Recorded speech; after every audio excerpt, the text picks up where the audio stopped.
Assalomu alaykum aziz dindoshlar, 48-darsimizga xush kelibsiz. Bugungi darsimizda umumiy holatda takrorlash qilamiz, keyin yangi mavzuni o'tamiz. Birinchi navbatda takrorlash qilib olsak. Esingizda bo'lsa, biz 46-darsimizda idg'om shafaviya degan mavzu o'tdik. Idg'om shafaviya nima edi? Sukunlik mim harfidan so'ng yana bitta mim harfi kelib qoladigan bo'lsa, ikkita mimni birlashtirib g'unna bilan o'qiymiz degandik, to'g'rimi? Biz buni 46-darsimizda o'tgan edik. Bu idg'om shafaviya edi. Misol uchun mana quyidagi misolni keltirsak bo'ladi. Sukunlik mim harfidan so'ng yana bitta mim harfi kelib qolsa, ikkita mimni birlashtirib g'unna bilan o'qiymiz. Ya'niki namman g'unna bo'lish kerak. Bitta shuning uchun idg'om shafaviya deb atalardi. Keyin esingizda bo'lsa, biz 47-darsimizda ixfo shafaviya degan qoida o'tdik. Sukunlik mim harfidan so'ng b harfi kelib qolsa, mana g'unna bilan o'qiymiz. Ya'niki kumbih. O'zi e'tibor bersangiz, 46-bilan 47-darslarimiz, ya'niki idg'om shafaviya bilan ixfo shafaviya bitta narsa, o'ylab qarasa. Faqatgina harfida farq qilyapti. Sukunlik mimdan keyin bitta m kelyapti, sukunlik mim harfidan keyin b kelyapti. Ya'niki sukunlik mim harfidan keyin m kelsa ham g'unna qilar ekanmiz. Sukunlik mim harfidan so'ng b harfi kelsa ham g'unna qilar ekanmiz. Masalan, namman yoki kumbih. Ikkalasi ham qarang, g'unna qilib o'qilyapti. Qaysi holatlarda sukunlik mim harfidan so'ng m harfi kelib qolsa hamda sukunlik mim harfidan so'ng b harfi kelib qolsa. Endi sizga savol tug'iladi-da. Masalan, sukunlik mim harfidan keyin m kelsa bitta harf bo'ldi. Sukunlik mdan keyin b harfi kelib qolsa ikkita harf. Qolgan harflarchi degan savol tug'iladi, to'g'rimi? Biz buni bugungi darsimizda aynan o'tamiz. Keling, biz yana bir tepaga chiqib takrorlash qilib olamiz. Mim qoidalari o'z 3 ga bo'linar ekan. Birinchisi idg'om shafaviya, ikkinchisi ixfo shafaviya hamda izhor shafaviyaga bo'linadi. Ya'niki mim, sukunlik mim qoidalari nechaga bo'linadi desam 3 ga deysiz. Qaysilar desam? Idg'om shafaviya, ixfo shafaviya hamda bugun o'taydiganimiz izhor shafaviya deysiz. Xo'p, idg'om shafaviya nima deb savol bersam, aytasiz. Sukunlik mim harfidan so'ng yana bitta mim harfi kelib qolsa, ikkita mimni birlashtirib g'unna bilan o'qiymiz.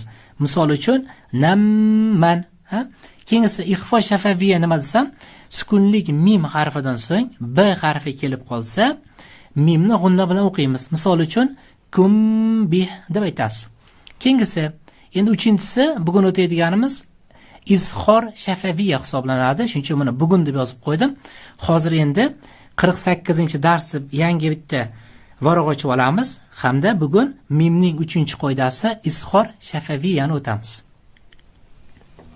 Bugungi 48-darsimizni boshlaymiz. Aytib o'tganimdek, mimning 3-si izhor shafaviyani o'tamiz. Qarang. Izhor shafaviya nima degani? E'tibor bering. Sukunlik mim harfidan so'ng mim va ba harflaridan tashqari istalgan harf kelsa, mim oddiy o'qiladi. Ya'niki masalan biz bundan oldingi darsda o'tdik, hozir takrorlab ketdim. Sukunlik mim harfidan so'ng mim harfi kelsa, idg'om shafaviya bo'ldi, to'g'rimi? Idg'om shafaviya bo'ldi. Keyin mim harfidan so'ng b harfi kelib qolsa, ixfo shafaviya bo'ldi. Endi bitta qoida aytayapti-da, shu m va b dan tashqari deyapti. Sukunlik mim harfidan so'ng m va b harfidan tashqari istalgan arab harfi kelsa deyapti. Istalgan. Faqat m va b dan tashqari. Istalgan arab harfi kelsa, mim oddiy o'qiladi deyapti. Ya'ni nima degan? Qarang. Keling misol bilan ko'raylik. Masalan, mana hum deb yozilgan, to'g'rimi? Sukunlik mim harfidan keyin qaraysiz, har doim diqqat qiling-da mana. Sukunlik mim harfidan so'ng har doim qaraysiz. Undan keyingi harf nima? F. M va b emas, to'g'rimi? Sukunlik mimdan keyingi harf f, m emas, b emas. Demak, qoidaga binoan sukunlik mimdan keyin m va b dan tashqari istalgan harf kelsa, m oddiy o'qiladi. Ya'niki hum, fi, ha deb o'qiladi. Oddiygina hum, m deb bildirib o'qiysiz bo'ldi. Yoki bo'lmasa mana sukunlik mim harfidan so'ng qaraysiz, b ham yo'q, m ham yo'q. Demak, bo'ldi. Demak, m oddiy o'qiladi. Kum shaqqu. Chunki qoida shunaqa. Qoida aytayapti. Sukunlik mim harfidan so'ng deyapti. B va m harfidan tashqari istalgan harf kelsa, mana oddiy o'qiyvering. Hech qanaqa qoidaga tushmaydi deyapti. Ya'ni oddiy o'qish mana shu m harfidan so'ng, sukunlik mim harfidan so'ng b va m harflaridan tashqari f bo'ladimi, sh bo'ladimi, istalgan harf kelsa, mana oddiy o'qib ketavering deyapti. Mana shu oddiy mani o'qishga izhor shafaviya deyilar ekan. Qarang, unchalik qiyin emas, ha? Bir takrorlab ketamiz. Sukunlik mim harfidan so'ng m harfi kelib qolsa, ikkita mimni birlashtirib g'unna bilan o'qiymiz. Sukunlik mim harfidan so'ng b harfi kelib qolsa, mimni g'unna bilan o'qiymiz. Bu yerda esa sukunlik mim harfidan so'ng m ham yo'q, b ham yo'q, oddiygina o'qiysiz. G'unna ham yo'q, hech nima yo'q, oddiygina hum fi ha yoki kum shaqu. Bo'ldimi? Oddiygina. Masalan, hech qanaqa g'unna yo'q. Hum fi ha yo'q, unaqa emas. Unday emas. Unaqa emas. Shunchaki oddiygina hum fi ha yoki bo'lmasa kum shaqqu. Bitta kum yo'q, g'unna yo'q. G'unna qachon bor? Qachonki sukunlik mimdan keyin m yoki b kelsa g'unna bor. Qolgan holatlarda mim oddiy o'qiladi. Hech qanaqa g'unna yo'q. Tushunarli? Mana umumiy xulosa qilsak, sukunlik mimdan keyin m va b kelsa g'unna qilib o'qar ekanmiz. M va b yo'qmi? Bo'ldi. Oddiy o'qib ketaverasiz. Kum shaqqu, hum fiha. Ha? Mana shunday oddiygina. Qiyinlashtirib yubormang qoidani, oddiygina shu holatda o'qiyverasiz. Endi keling, boyagi jadvalga qaytamiz. Biz boyagi jadvalimizga yoki shajara desa ham bo'ladi, shunga qaytdik. Mim nechaga bo'linadi desam, siz 3 ga bo'linadi desiz. Qanday desam, idg'om shafaviya, ixfo shafaviya hamda izhor shafaviya deysiz. Xo'p, idg'om shafaviya nima desam, sukunlik mim harfidan so'ng yana bitta m harfi kelib qolsa, ikkita mimni birlashtirib g'unna bilan o'qiymiz. Ya'niki namman.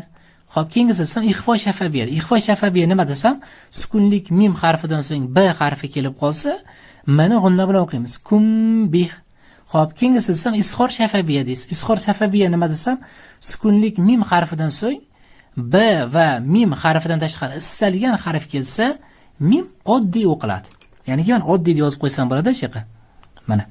Chunki mana shu ikkalasidan tashqari istalgan harf keladigan bo'lsa, mim oddiy o'qilar ekan. Hech qanaqa g'unna ham yo'q, boshqa narsa ham yo'q. Umumiy mimning qoidalari shu. Mana mim qoidalari qiyin emas. Yana bir takrorlab ketamiz. Mimda nechta qoida? 3 ta qoida bor. Idg'om shafaviy, ixfo shafaviy, izhor shafaviy. Idg'om shafaviy nima?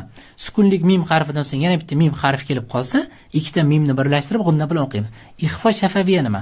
Sukunlik mim harfidan so'ng b harfi kelib qolsa, mimni g'unna bilan o'qiymiz. Izhor shafaviy nima? Izhor shafaviy sukunlik mim harfidan so'ng b va mim harflari kelmasa, qolgan harflarni oddiy o'qishimizga izhor shafaviy deyiladi. Mim qoidalari shu, tugadi. Boshqa qoida yo'q mimda. Endi hozir Qur'oni Karimdan birgalikda misollar ko'ramiz. Shunda yana Xudo xolasa mustahkamroq bo'ladi. Diqqat qiling, biz hozir Qur'oni Karimdan misollar ko'ryapmiz. Siz auzu bismillah bilan o'qishingiz kerak bo'ladi. Biz hozir Qur'oni Karimning 12-betidan misollar ko'ryapmiz. 12-bet. Qarang, bugun o'tgan qoidamizga misol ko'ramiz. Keyin boshqa qoidalarni ham takrorlash qilamiz. Masalan, qarang, quyidagi misolga e'tibor bersangiz, hum fi ha deb yozilgan, to'g'ri? Mana. Sukunlik mim harfidan so'ng b va mim harfidan tashqari istalgan harf kelsa, m oddiy o'qiladi. Ya'niki mana hum fi ha deb o'qiladi. Oddiygina. Nega bu yerda masalan yashil rang yo'q, ko'k rang yo'q, boshqacha ranglar yo'q desa, chunki bu yerda mim oddiy o'qiladi-da, g'unna ham yo'q. Shuning uchun bitta hech qanaqa rangda bermaydi Qur'on. Ya'niki masalan mana pastdagi so'zlar ham oddiy o'qiladi-ku, to'g'rimi? Mana masalan val, masa, masalan oddiy o'qiladi. Slar, masalan valar. Shuning uchun bitta m oddiy o'qilgani uchun hech qanaqa rangda bermaydi. Ya'niki umumiy qoida shu. Sukunlik mim harfidan so'ng m va b harfidan tashqari istalgan harf kelsa, m oddiy o'qiladi. Shunda hum fi ha. Keyin bitta cho'ziq bor, qarang. Ya so'zda kelib, bu ye ikkita nuqtasi bormi pastda? Ye bo'ldi. Ye harfi hisoblanadi. Ya so'zda kelib, o'zida hech qanday belgi bo'lmasdan, undan oldingi harf kasralik bo'lsa cho'zib o'qiladi. Shunda hum fi. Endi bu belgicha h harfi hisoblanadi. Ushbu o'zi h harfini pastida tepasi yumaloq bo'lishi kerak, to'g'ri? Lekin mana shunaqa holatda ham keladi. Bu noodatiy holat hisoblanadi. Buni qayerdan bilamiz desa, yozilishidan. Chunki h harfi o'zi 3-kattakka tushadi-ku, to'g'ri?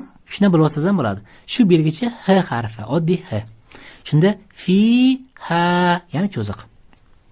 O'zi bizga bugun kerakli bo'lgan joyi shuki, sukunlik mim harfidan so'ng b va mim harfidan tashqari istalgan harf kelsa, m oddiy o'qiladi. Ya'niki hum fi ha deb oddiygina mana hum m deb bildirib o'qiysiz. Shu qoidaning ismi izhor shafaviya deb ataladi. Mana qarang, mana sukunlik mim madan keyin fa kelyapti. Oddiy o'qiyapmiz shuncha. Masalan, mana Qur'oni Karimda 22-betdagi quyidagi misolni ko'rsak ham bo'ladi. Masalan, bu misolda mana e'tibor bering, tahlil qilsak, bu yerda ha kum mani nega bildirib o'qiyapmiz? Madan keyin qarayapmiz, sukunlik mim harfidan keyin mim va ba harfi yo'qmi bo'ldi? Ma oddiy o'qiladi. Shuning uchun oddiy o'qiyapmiz. Ha kum t uga mol tebratiladi, keyin roh. Bitta to'xtayapmiz. Mayli, bu belgicha hali o'tilmagan. Shuning uchun asosiysi mana shu narsani bilsak bo'ldi. Sukunlik mim harfidan so'ng mim va ba'dan tashqari istalgan harf kelsa ma oddiy o'qiladi. Shunda ha kum shatu. Mana shunaqa shaqacha o'qisak yetar ekan. Bitta o'tilmagan belgi bor ekan. Asosiysi shu mim harfidan so'ng mim va ba harflari kelib qolsa, mana oddiygina o'qiymiz. Oddiygina bildirib. Buni shu izhor shafaviya deyiladi, qoidani ismi. Oddiy o'qishga aytiladi. Endi keling, biz umumiy holatda shu mimga oid yana bitta ikkita so'zlar ko'ramiz. Masalan, mana shu betning o'zidan. Va tepaga chiqaylik. Xo'p, mana tepaga chiqaylik. Masalan, quyidagi misol mana. Quyidagi misolga e'tibor m harfimi bo'ldi. Demak, qoida bor. Qarang, bitta tashdid, to'g'rimi? Tashdidning ichida har doim ikkita harf bo'ladi. Birinchi harf sukunlik bo'ladi, ikkinchisi harakatlik bo'ladi. Shunda bu yerda m birinchi sukunlik, ikkinchisi harakatlik. Demak, birinchi sukunlik desak, sukunlik mimdan keyin ham mim kelyapti, to'g'rimi? Qaysi qoida? Idg'om shafaviya, to'g'rimi? Sukunlik mim harfidan so'ng yana bitta mim harfi kelib qolsa, ikkita mimni birlashtirib g'unna bilan o'qiymiz. Shunda ummatau. Mayli, bu yog'ini o'qimaymiz. Hozir faqat mimga aloqadorini ko'raylik. Asosiy shu mana umma bitta g'unna bor. Chunki yashilda beryapti. Ham ikkita mim kelgani uchun sukunlik mim harfidan so'ng ham bitta mim harfi kelib qolsa, g'unna bilan o'qiymiz. Mana mimga oid so'zlarni qarab ketaveramiz. Qarshi betini eng pastiga o'tamiz.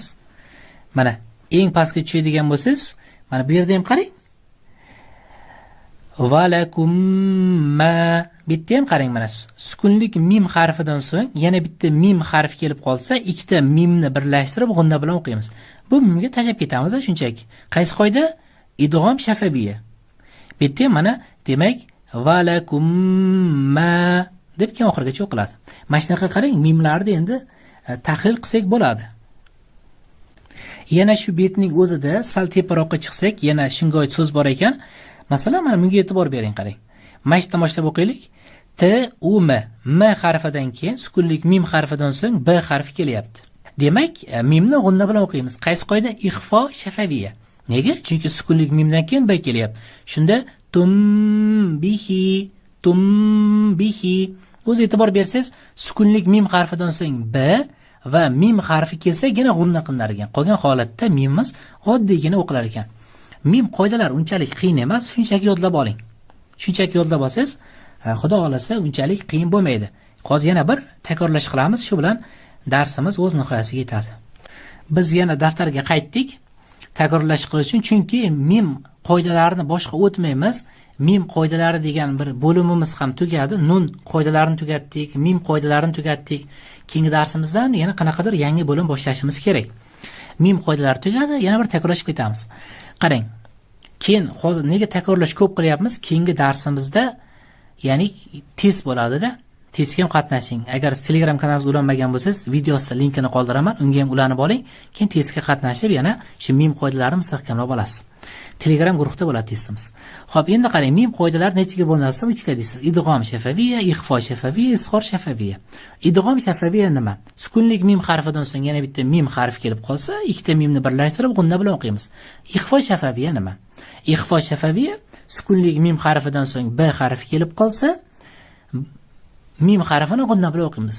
Izhor shafaviya nima? Izhor shafaviya sukunlik mim harfidan so'ng m va b harflaridan tashqari boshqa harflar kelsa, oddiygina o'qishga izhor shafaviya deb ataladi deb javob bersangiz kerak bo'ladi.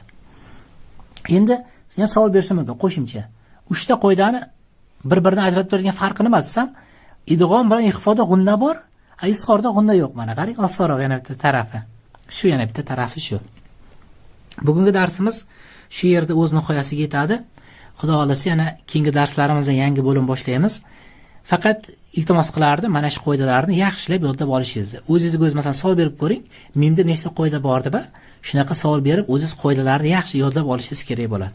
Qoidalarni yodlab olsangiz hech qachon adashmaysiz. Qachon inson adashadi, qachonki takrorlash bo'lmasa, keyin qoidalarni yodlamasangiz, shunda sal qiyin bo'lishi mumkin. Shuning uchun iltimos qilardim, qoidalarni hammasini yodlab olishingizni. Shu bilan bugungi darsimiz tugadi. Salomat bo'linglar.